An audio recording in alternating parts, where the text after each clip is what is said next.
I was petrified. I was so afraid of conflict that it would literally paralyze me to the point where I would either fight, I would fight, flight, or just like completely freeze.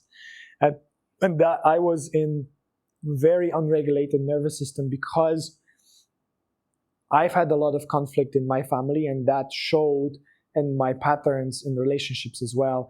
I would rather keep the peace by self-sacrificing my own needs so I didn't have to go to conflict.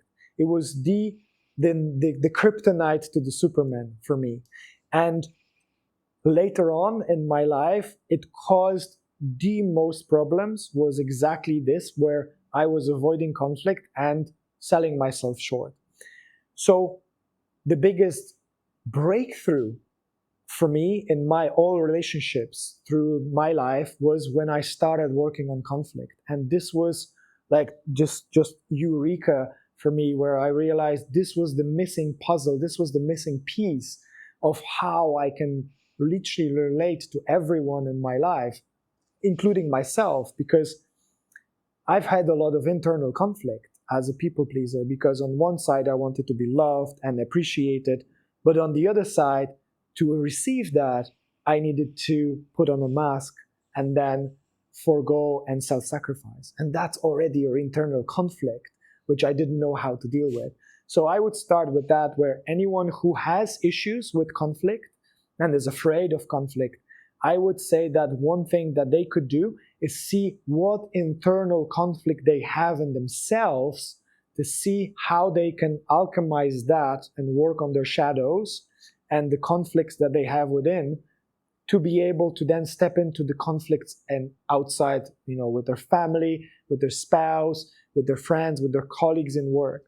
So that would be one layer. Secondly, where it comes to actually starting to work on conflict resolution, one very, very important part is to be able to set the stage for any type of conflict. But before you do that, you need to accept that this is the only way for connection. I came from a place where I was afraid, but at some stage I needed to come into conflict to resolve the internal conflict and then conflicts with others. What ended up happening, I did it by trial and error. And over the years, I realized that there was specific steps that I could take to promote and actually almost guarantee where every conflict resulted in growth, learning, and deeper connection. So this is something that I would love to share with everyone right now. And first step would be setting the stage internally with yourself, that every time you feel conflict, you will speak about it in a non-violent way. What does that mean? That means that you would have to reestablish your boundaries with the person that has conflict with you. So where it comes to that, I would say that to reestablish boundaries with someone, you have to be able to know what your boundaries are. So that would be number one thing. Secondly, where it comes to agreeing with those boundaries, you'll have to say to the person and unapologetically set the fact that push that boundary. So we have F, F, and R. So fact, feeling, need, and request. So to reestablish boundary with someone within a beginning of conflict would be state the fact to the person that crossed your boundary in their behavior.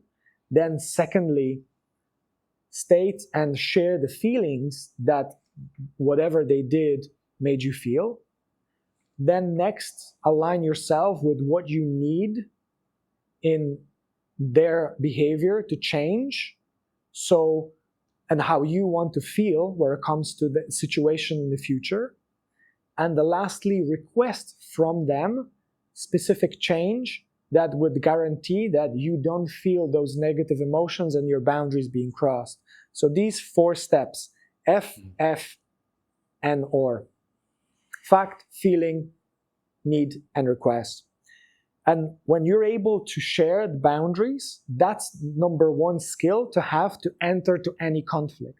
Because When you enter into a conflict with someone, when you blame them and you say, listen, what you did was wrong, immediately that person would feel attacked. And instead of actually stepping into a non-violent resolution with you, they will become defensive like everyone else. And if I'm attacked in this way, I will also, even though I know all these tactics, I would also become defensive because it's our nature to feel, to create safety and defend ourselves when we are attacked. So that will be number one thing and the skill that someone needs to have to actually enter into a conflict resolution. As I mentioned, the overarching theme is win-win situation. You want to create a space and a container where you enter a conflict and say to someone, listen, I'm coming to you with this because I feel something that was not right for me and I will reestablish these boundaries. But also, I want you to know that I'm coming here to this space and to create it with you so we can learn, we can resolve this, and we're both happy how we can move forward. So that will be number one thing. Secondly, when you enter conflict, you need to come with, as you see here, 2 ears, 1 mouth. That means we listen first and then we respond.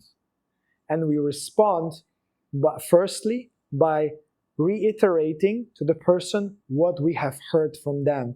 And this was one of the things that I, time and time, when I was learning these structures, I did it wrong.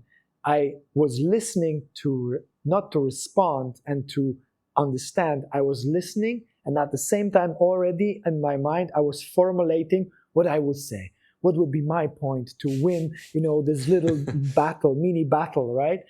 And it was so, in a way, it was never working because I was like, I'm trying to do all these steps, but there's something missing. And what was missing is that I was not relating to the person that I was listening to. So listen to understand would be the next stage. And this works beautifully in every part of our life. This could work with your business, with your spouses, with your friends, with your family. And all it is to relate to the person what they just said, but paraphrase through your prism, through your ears. And a lot of times I realized after trying to reiterate to the person what they just shared with me, that I was completely mishearing everything what they said. And I would share and they're like, no, that's completely not what I meant. And that was a big realization for me. So that will be something to really practice and relate to the other person. And only move on to the next step when they agree with you and they see and they say, yeah, this is exactly what I meant. We can move on. So that's another part.